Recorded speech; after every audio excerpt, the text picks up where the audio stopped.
এই গাছটা নিয়ে বাবা বলছিলেন এই গাছটা কেন এখানে রাখা হয়েছে না আমি তো নর্মাল না গাইছে নর্মাল না গাইস দেখবেন আমার চা খেতে কিরকম মুচন করেও আরে স্যাটিসফাইড লরে কাছে আর নাই নাম জানেন কি দা দেখো গাইস এই চেয়ারের নামটা আমি সঠিক জানি না এরকম একটা চেয়ার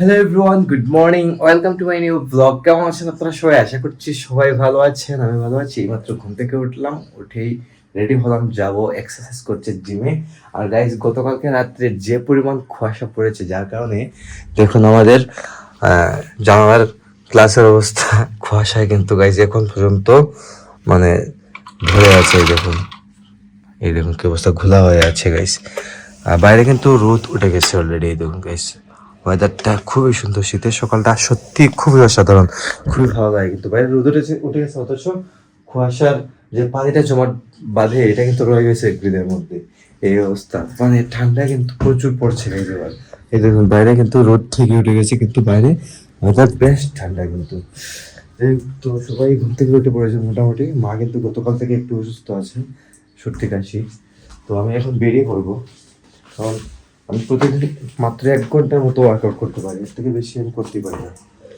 তো এটা করতে হবে আর এই হচ্ছে আমার ব্যাগ এটার মধ্যে পানির বোতল সব আছে হচ্ছে যাবো দেখি মা দেখি মা কি করে দেখি লাস্টটা তো বেশ করতে হবে কারণ প্রতিদিন সকালে এত তাড়াহুড়া লাগে যে কি বলবো আপনাদেরকে 1 ঘন্টার উপরে ওয়ার্কআউটই করতে পারি না জয় শ্রীকৃষ্ণ মানে তুই খাইছো নি ওষুধ খাইছো নি খাইলা না গাইজ মায়ের কাশি হয়েছে গতকাল থেকে ওষুধ খাওয়ার জন্য তো ওষুধ কাশির ওষুধ খেলে কিন্তু আমার অবস্থা খারাপ হয়ে যায় একদম সারাদিন ঘুম ঘুম করে গেছে যাই হোক তো আমি বের হচ্ছি যাবো জিমে গিয়ে ওয়ার্কআউট করবো আজকে আমার ট্রাইসে ওয়ার্কআউট হচ্ছে 1 ঘন্টার মধ্যে আমি কমপ্লিট করে নিই এখন লং টাইম ওয়ার্কআউট করি না তো আসি জিম থেকে গিয়ে কথা হবে তো গাইজ চলে এলাম জিম সেরে এসে শাওয়ারটা নিয়ে নিলাম আর এদিকে গাইজ দেখুন মা বসে রোদ লাগাচ্ছেন শরীরে প্রচন্ড রোদ উঠেছে কিন্তু শীতের মিষ্টি রোদ তো দেখো বেশি করা গেছে জানি গাইজ মাঝে মধ্যে রোদটা কিন্তু বেশি করা হয়ে যায় তো হালকা রোদ থাকলে কিন্তু ভালো লাগে তো করা রোদ বুঝাই যায় গাইজ আমার চোখটা দেখুন কিরকম হয়ে গেছে এই মানে এরকম দেখলে বোঝা যায় রোদটা করা আসলে লাইট রোদ তাহলে কিন্তু আরাম লাগে বইতে গাইজ আমাদের এই বারান্দাতে কিন্তু বসা যায় তবে একটা চেয়ারের দরকার ছিল কিন্তু এই চেয়ার গুলোর নামটা যেন কি আমি জানি না যে লরেদা চেয়ার নাম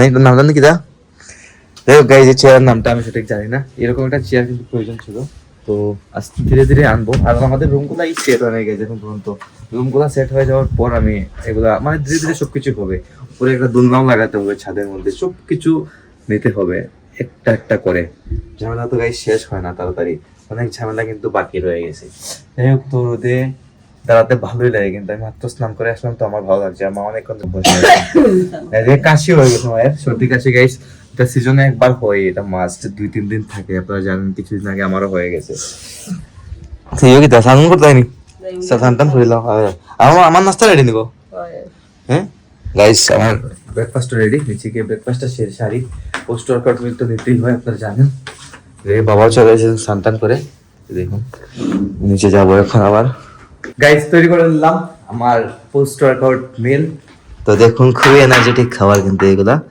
তো অনেক জিনিস আছে গাইস এখানে মধ্যে আমি জাস্ট এখন গুড়টা অ্যাড করি আর দই অ্যাড করি কলা আছে খেজুর আছে তারপর হচ্ছে বাদাম আছে চিয়া সিড আছে ওটস আছে সব কিছুর মধ্যে আর সাথে একটা বয়েল এগ নিয়ে নিলাম তো এগুলা খুবই এনার্জেটিক খাবার খুবই ভালো লাগে তো ব্রেকফাস্টটা ছাড়বো এখন সেটা দোকান টোকান খুঁজে দিয়ে আসি কারণ অনেকটা লেট হয়ে যায় গাইস প্রতিদিন কিন্তু তাড়াহুড়ো লাগে আপনারা জানেন ঘুম থেকে উঠলেই কোনো মানে কথা নেই তাড়াহুড়া লেগেই যায় কিছু করার নেই টিকিট টাকা খুঁজে দিয়ে আসি দেন কথা হচ্ছে আর তো গাইস এখন চলে এলাম ঘরে লাঞ্চের সময় হয়ে গেছে আর এদিকে দেখুন মা কি করছেন এদিকে দেখো খেয়ার দুধ গো হ্যাঁ গাইস এই গাছটা নিয়ে বাবা বলছিলেন এই গাছটা কেন এখানে রাখা হয়েছে রাখা লাগে নাকি তাই না সুন্দর লাগে গাইজ মা বলছেন এই গাছটা নাকি এখানে রাখলে সুন্দর লাগে তো এটা কি মানি প্ল্যান্ট নি গাছ এটা মানি প্ল্যান্টের গাছ আপনারা আগের বাসায় তো দেখেছিলেন যে মা মানি প্ল্যান্টের গাছ ঘরের ভেতর লাগাতেন জানি না কেন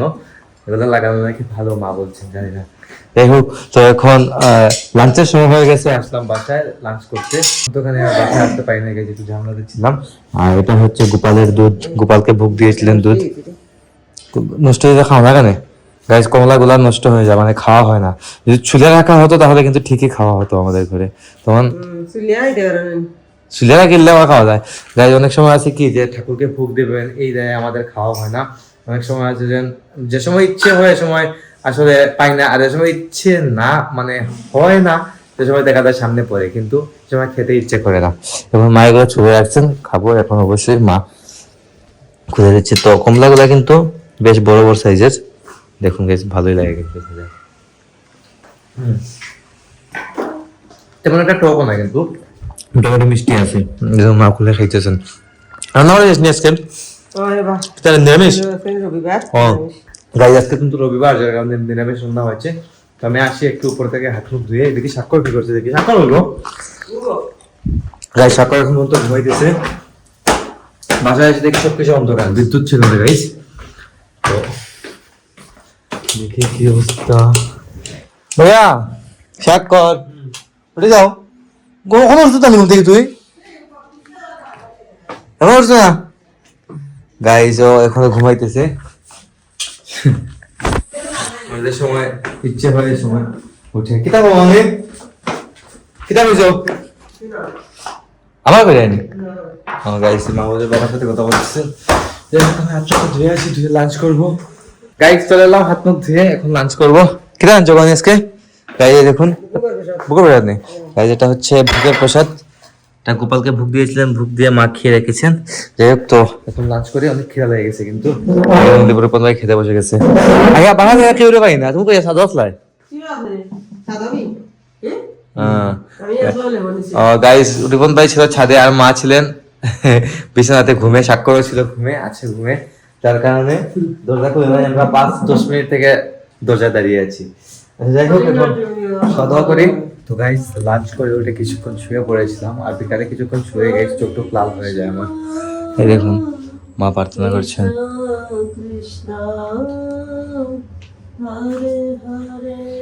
মা প্রার্থনা করছেন, মা ভাবে প্রতিদিন প্রার্থনা করেন, একদিনও কিন্তু মিস হয় না গোপালকে ডাকা। তো চোখ টোক লাল হয়ে যাচ্ছে গাইস, ভালো লাগতেছে না। কফি খেতে হবে তোদের, স্বাক্ষর কে করতেছে? তুমি দাও ভাইয়া।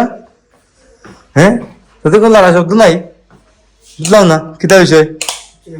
হ্যাঁ গাইস দেখো একা একা এখানে বসে ফোন টিপতেছে। কোনো কিতা করস? ঠান্ডা পড়ছে আমি গাইস, সন্ধে হতে না হতে কিন্তু ঠান্ডা পড়ে যায়, মারাত্মক ঠান্ডা পড়ে। সন্ধে মানে হতে দেরি হয় গাইস, ঠান্ডা পড়তে দেরি হয় না। মানে জ্যাকেট ট্যাকেট পড়তে হবে এখন, এরকম ঠান্ডা পড়ে গেছে অলরেডি। আর রাত্রে তো গাইস যেমন একটা অবস্থা হয় কি, ইদানিং রাত্রে রাস্তাতে বের হয়ে এক হাত জায়গা দেখা যায় না, এরকম অবস্থা হয়ে যায়। ভাইয়া যাই হোক গাইস, তো চা খাবে, আমাকে কফি খেতে হবে। আমার চোখ দেখে বুঝতে পারতেছি না তো গাইস, অবস্থা চোখ টুকু লাল হয়ে আছে, বুঝতে পারতেছি না। আমি তো নর্মাল না গাইস, নর্মাল না। তো গাইস তৈরি করে দিলাম ভাইয়ের জন্য রেড টি, আর আমার জন্য ব্ল্যাক কফি। তো একটা হচ্ছে লাল চা, একটা হচ্ছে কালো কফি। নাও বানাচ্ছি তোমার চা, আমার কফি। এটা খাসা খাতে চা, ঠিক আছে? ওকে খাই দেখ, খাই দেখ, খাই দেখ কিলান নিচ্ছে দেখ, এটা রিভিউ দে। কিতা ভাই হ্যাঁ এই দেখবেন এখন চা খেতে কিরকম মোশন করেও। আর স্যাটিসফাইড? থ্যাংক ইউ বলতেছে। আর আমার হচ্ছে কড়া করে এক কাপ ব্ল্যাক কফি নিতেই হচ্ছে। তো গাইজ এখন আসলাম বাইরে থেকে, বাইরের সব কাজ শেষ করে, মানে দোকান টোকান ক্লোজ করে চলে এলাম ঘরে। আর বাইরে গাইজ প্রচন্ড ঠান্ডা এখন পর্যন্ত, কিন্তু আমার জ্যাকেটটা গায়ে, কারণ ঠান্ডাটা প্রচুর, বুঝতে পারতেছেন আপনারা সবাই অবগত আছেন ঠান্ডা সম্পর্কে। যাই হোক আজকে ব্লগটা বাড়াচ্ছি না, এখানে এন্ড করে দিচ্ছি। আপনারা আমাকে ফলো করতে চাইলে আমার ফেসবুক ইনস্টাগ্রামে ফলো করতে পারেন। আমার ফেসবুক ইনস্টাগ্রাম লিংক নিচে ডেসক্রিপশনে পেয়ে যাবেন। এন্ড আই হোপ আজকে ভিডিওটা আপনাদের ভালো লেগেছে। ভিডিও ভালো লাগলে অবশ্যই লাইক করবেন, কমেন্ট করবেন, শেয়ার করবেন, এবং চ্যানেলে নতুন হয়ে থাকলে সাবস্ক্রাইব করে আমাকে সাপোর্ট করবেন। দেখা হচ্ছে নেক্সট ভিডিওতে, ততক্ষণ ভালো থাকুন, সুস্থ থাকুন। Thank you so much for watching.